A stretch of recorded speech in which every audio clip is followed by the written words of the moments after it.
Hello, it's Dr. Garrett Pohlman, host of the Prostate Health Podcast. Today we'll be talking about prostate cancer markers, which are making an impact on the world of prostate cancer by helping to individualize patient care in the early detection, diagnosis, and treatment choices for prostate cancer. So stick around to learn more.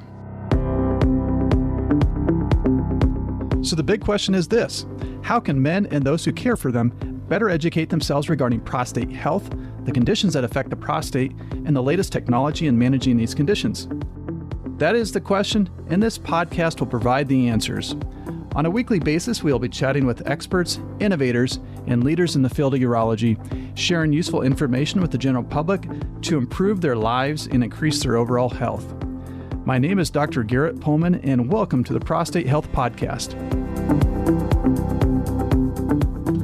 Prostate Health Podcast is for informational purposes only. Nothing in this podcast should be construed as medical advice. By listening to the podcast, no physician-patient relationship has been formed. For more information and counseling, you must contact your personal physician or urologist with questions about your unique situation. Joining us today is Dr. E. David Crawford, who is an internationally renowned urologist and an expert in benign prostate hyperplasia, urologic cancers, and in particular, prostate cancer. He is a recipient of more than 95 research grants and has authored over 600 published articles, and he's contributed to nearly 100 education books. In an effort to raise awareness and education about prostate health, Dr. Crawford founded and is the current chairman of the Prostate Conditions Education Council, a nonprofit organization which is responsible for reaching an average of 400 million people each year with education and awareness information on prostate cancer and men's health issues. His involvement in the national prostate cancer arena has been widely recognized, and he is often requested to act as an educator, speaker, and participate in advisory boards and review research. We're recording here at the 30th Annual International Prostate Cancer Update, which was founded and still organized by Dr. Crawford. Dr. Crawford, welcome to the show. Thank you, Garrett. Dr. Crawford, you are a leading expert on biomarkers and the relationship to varying disease states in prostate cancer. We've already talked about the PSA and its role in combination with the physical exam in screening and early detection of prostate cancer. Can you talk a little bit about some of the other tests which are now available for patients in the early detection of prostate cancer? Sure. First of all, thanks for that nice introduction. I've been interested in this whole topic of screening and early detection for a long time. We founded this Prostate Cancer Education Council you mentioned back in 1989. You know, it's good to know that you'd start out with one of the best tumor markers in oncology, namely PSA. PSA is a great test, but it's not perfect. And what we know is that PSA is a way to detect prostate cancer, but we need to refine it some more. So, you know, to make a sort of a long story short, we've used PSA for decades now. And the problem is it's not specific, that there are other things that can raise the PSA, the most common one being the size of the prostate, BPH, more prostate tissue, more PSA, inflammation, but also prostate cancer, and that's what you want to kind of hone in on. So I look at PSA as a big net. You throw it out, and you want the little fish to get out, you want to catch the big fish. And that's where these biomarkers are playing a major role. And they're really a game changer. And had we had these a few years ago, we wouldn't have a lot of the controversies that we have about prostate cancer, about over-detection and too many negative biopsies and things like that. So what we look at is that when you go to see your internist and you have an elevated blood sugar, he doesn't start insulin on you. He doesn't start metformin. He does another test, and it's called an A1C hemoglobin. If you have a cardiogram that's abnormal, you don't run off and get a bypass. You get a vessel study or CT scan. So that's the next test. So if you have an elevated PSA and you're worried about prostate cancer, the next test is biomarker. Well, biomarkers come in different flavors. They can be from the urine, they can be from serum, they can be from tissue and other modalities. In prostate cancer, the main biomarkers that we use are either urine or tissue-based biomarkers, and these aid us in telling us what the next step is in a number of areas of prostate cancer. If we talk about screening right now, And we are very interested in having a simple message for patients and for family practitioners about what level of PSA is abnormal. And we've actually modified it down to 1.5. Less than 1.5, you're safe. We think we have not seen anybody have high-grade cancers or breakthrough there. But 1.5 to 4 is sort of a gray zone, and it's one where you want to watch people. Above 4 still is a risk of prostate cancer and needs to be evaluated. So the cutoff is 1.5. 1.5 says somebody comes in, their PSA is 3. Should you biopsy them? Well, it depends on their age, things like that. But the next test you can get is one of these tests. One of the ones we're very interested in, had our most experience with, is something called SelectMDx. And SelectMDx is a urine test that is done after sort of a gentle rectal exam, and then we catch some urine, and we're looking for 2 genes that are overexpressed in high-grade prostate cancers. And if they're present, it tells us that we need to go to the next step. The great thing about this test is that the negative predictive value of that test is almost 100%. Nothing's 100%, but it's 98%. That means if that test comes back negative, that you have a 98% chance that you don't have an aggressive prostate cancer. So that's sort of the road we're going down right now. I mean, the simple message is that almost all of us believe that there is a value for early detection in men, that we should hone in on men that have a 10-year life expectancy, that we should get a PSA early in life. By that, I mean probably age 45 or so. Maybe you don't, if it's really low, you don't need another one for 5 years. But then we watch it, and if your PSA is less than 1.5, basically your risk in the next 5 years of having a prostate cancer that's significant is like 0.5%. Pretty low then. Now, is this a test that most insurances will cover? Some of these biomarkers for an elevated PSA? It's always a challenge about what's going to be covered and what's not. I can remember we had the opportunity of testifying before the U.S. Senate, Dr. McLeod and myself, years ago, to try to get Medicare to coverage PSA screening. They covered mammography, but they didn't cover PSA. Well, that changed. And so we're sort of in that era right now where some of these tests are covered by different insurance companies. It usually starts out with Medicare, having coverage by Medicare. In general, the majority of them have some coverage. The other thing is that the companies are very good about how they adjust prices for people that don't have insurance, and you just need to work with them. Most of them, like this SelectMDx test, is $500. That sounds like a lot, but biopsy is a lot worse and more expensive and things like that if you can avoid it. And so, there may be a copay of $50 or $100, but I'd check with your doctor and insurance company before you get it.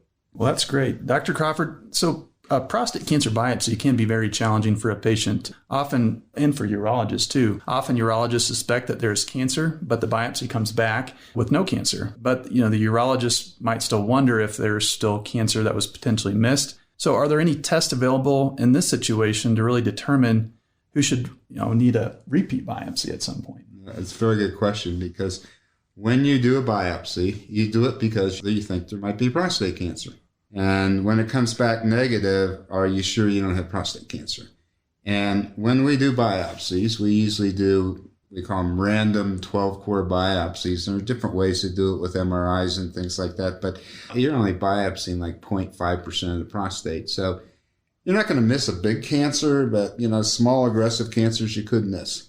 And so when you have a negative test, what happens is people tend to follow, is the PSA still going up? Should I do this test, that test, to help me to determine if I should re-biopsy the patient if I miss something? And I've seen people that have been biopsied 10 times and couldn't find it.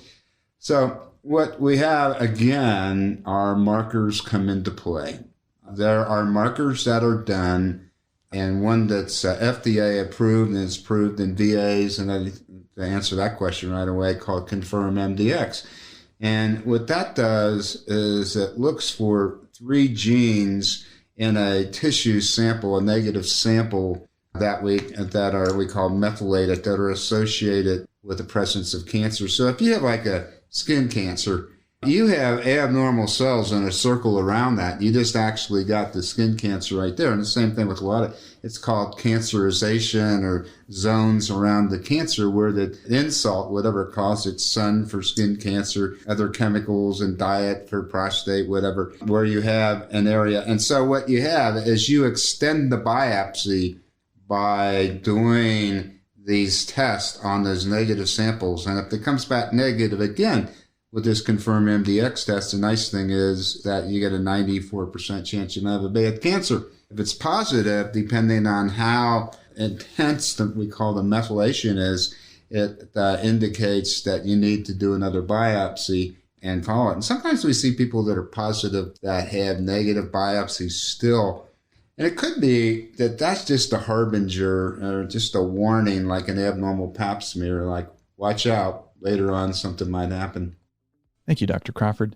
Next up, we will be getting into how we might determine who might be a candidate for active surveillance versus those who actually need treatment. But first, we'll take a quick break here. Thanks again for joining us today on the Prostate Health Podcast. Now, do you have an upcoming appointment at the urologist office? Maybe you're scheduled for a biopsy of your prostate, or just received the news that your biopsy was positive for prostate cancer, and now have an upcoming consultation to discuss options with your urologist. You may be wondering, how should I prepare for these appointments, and what should I expect? Well, I've partnered with the Prostate Health Academy to create a free What to Expect guide that will help get you up to speed as you prepare for your visits. This guide includes checklists of what you need to bring and how to prepare. This guide includes what to expect with 3 different scenarios, including your initial urology clinic appointment, a prostate biopsy, and prostate cancer consultation. To receive this free guide, simply go to www.prostatehealthpodcast.com/clinic. Again, that's www.prostatehealthpodcast.com/clinic, or you can find the link on our podcast website at prostatehealthpodcast.com. We've talked about really 2 scenarios, and it seems like with some of these biomarkers that we have, we're almost kind of putting them in buckets for each situation. So, another potential bucket that, we could think about would be, so we're looking at an individual who's had a positive biopsy. Dr. Crawford, can you tell our listeners a bit about some tests that might help determine who would be at low risk for their disease and actually might be a good candidate for surveillance versus somebody who actually would benefit from treatment? Sure. That's another good point. We have sort of 3, even 4 buckets now. The first bucket is, we've already talked about who to biopsy. We mentioned that there are Select MDX, and there are other tests out there, 4K score and several other ones, PHI and so forth. The second one is who to rebiopsy, and that's a pretty small bucket with confirmed MDX in there and maybe a 4K score, and even the Select MDX maybe. But the next one is somebody's biopsied and they're found to have a low-grade cancer. And we basically know if you have these grade group 1, or they're called Gleason 6 cancers, that, if you look at the treatment of these patients, there have been studies with radical prostatectomies done, like almost none of these people die of prostate cancer, which makes you think that maybe it was an over-treatment. And so we're again relying on biomarkers to help us out here, and they have made a big point. And what they are is, we take that tissue again with those low-grade cancers, and we interrogate it for various number of genes that are associated with aggressiveness. And so these are really great tests. They're called Oncotype DX, Prolaris, Decipher, things like that we have. There's other ones coming down the pike. We actually have a website called pcmarkers.com, and it goes into all these tests and takes patients and physicians through the journeys with this. But these tests, the Oncotype and Prolaris, are the 2 big ones out there right now, are ones that help identify and say to the patient, gives another parameters. Okay, you've got a cancer. And a lot of times people say, okay, I want something done yesterday. You got to look at, these are non-threatening cancers. I mean, certain skin cancers, you just sort of locally treat them or watch them or things like that. With prostate cancer, sometimes what we'll do with these low-grade cancers is we'll do what we call mapping biopsies. We'll do more biopsies just to make sure there's nothing bad there in addition to these tests. And if we find something, we'll treat it. But many times, since we know where the low-grade cancer is, we'll just freeze it. But that's not always necessary. And so what we're trying to do is we call that sort of the male lumpectomy, where we're just treating the cancer and not the whole prostate. And, I think the future is going to be, I don't think we're going to be doing a lot of the stuff we're doing right now, radical radiation, radical surgery. The prostate is something that you really don't need except for fertility, and that if you can preserve the nerves and the function around there. And so you can develop antibodies and all sorts of immunological approaches to getting the prostate. And that's the future. We're seeing it right now, where we're developing immunological techniques to inject into the prostate, to deliver, that will eradicate it without surgery or radiation. Yeah, those are all great points. Now, this next topic, certainly a topic that we can have a whole entire podcast on in the future, but just we'll touch on it here briefly. Dr. Crawford, genetics is certainly a hot topic now, and certainly has become more publicized with Angelina Jolie and the BRCA gene. So is there anything out there right now for prostate cancer? Is this something that we're starting to look at now with genetics and some genetic testing for prostate cancer? Absolutely. It is a very important part of our program with prostate cancer. You and I, when you were with us at the University of Colorado, would see people in the clinic. They come in and they say, well, my father has prostate cancer. My brother has prostate cancer, and this one say, yeah, you got a family history, so what? Or they have one person. Or what really taught me the important thing about this, and I'll say, is that genetics is that what we want to separate two things, genetics and genomics, okay? And molecular markers can deal with both of those. So genetics is something that's inherited, okay? We call it germline mutations. That means you have it in every one of your cells, and it can be, handed down to your family, and that's important.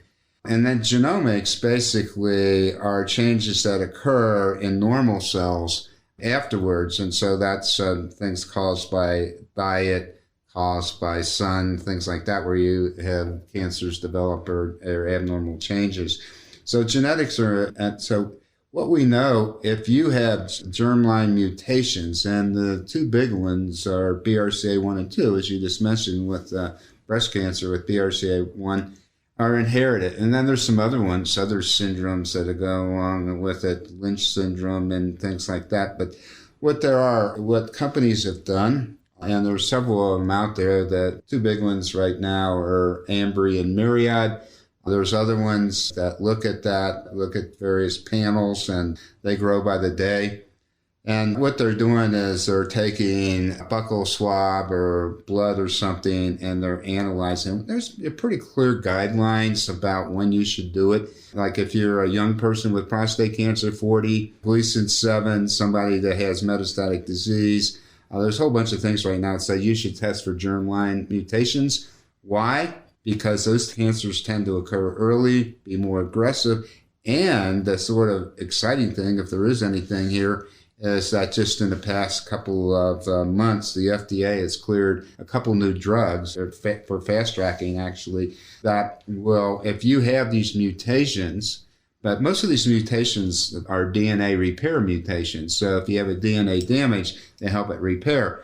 And so if you have that, you've got one of your repair mechanisms knocked out. And the other one is called PARP, which is a way to repair DNA. And there are PARP inhibitors that you can give, pills that knock that out. So in essence, you knock down the ability of the DNA to repair, and that has an adverse effect on cancer. In other words, that stops growing. And they had fairly remarkable responses with that. So this germline mutation, there's plenty of stuff online about that, when to do it. And there's people worry about if they get that tested, is it going to interfere with their ability to get insurance and other things like that. And there's congressional mandates and laws that help you protect yourself with that. So it's another important step and excitement that patients need to know about. And I'll tell you where I got really interested in is I had a 49-year-old guy that came in to see me with prostate cancer, and he had radical, and he had a Gleason 7 and 8, so rather high-grade cancer, doing okay. And then 3 years later, he comes back to see me, he's got melanoma. And I go, okay, well, he got that treated. And then 5 years later, he comes back to see me and he told me his sister died of breast cancer, triple-negative breast cancer. Well, he had a BRCA mutation, and we know that's inherited. Melanoma goes along with some of these mutations. So does breast cancer.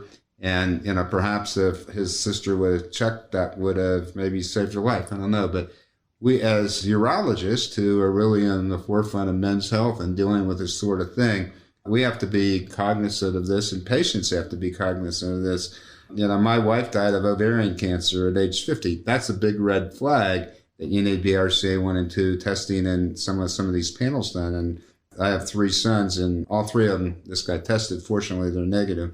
Well, that's certainly great, Dr. Crawford, in terms of just, some of the value that you've given our listeners so far. Now, where can people go to obtain some more information about some of these? We talked about the Prostate Cancer Markers website. How about the Prostate Conditions Education Council? Where can they go to obtain that information? Sure. Well, there are a lot of different educational websites out there, some good, some that are misleading, but you just mentioned a couple. Our PC Markers website, I think, it's really taken down to it's at a patient level where they can understand sort of the pathway. They can understand these tests. We even have the genetic testing in there. Prostate Conditions Education Council, that's another website that, as you mentioned, people can go to. The NCI has websites. There are a lot of major institutions, Mayo, UCLA, Cleveland Clinic, you name it. MD Anderson, Memorial, they all have websites that are pretty good that go into all this stuff. So there's a lot of information. But, I think that, the take-home message here is that, one, prostate cancer still is the most common cancer in men, second leading cause of death. That subset of men with prostate cancer die from the disease, and that's what we want to focus on. And that's the ones we want to try to treat or prevent that from happening or find it early. And PSA is a great test still. It was overutilized and we didn't understand it, but it's still our first line of defense. We do it, and 1.5 and below, a safe zone for 5 years. 1.5 and above is sort of talk to your doctor. Is this prostate cancers and large prostate?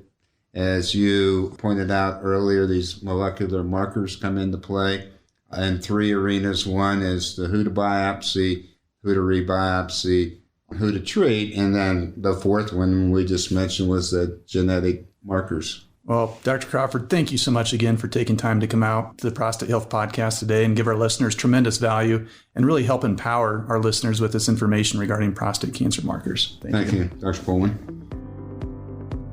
Thank you again for listening to the Prostate Health Podcast. Follow me on Twitter and Instagram at gpohlmanmd. Don't forget to join us next week for another episode.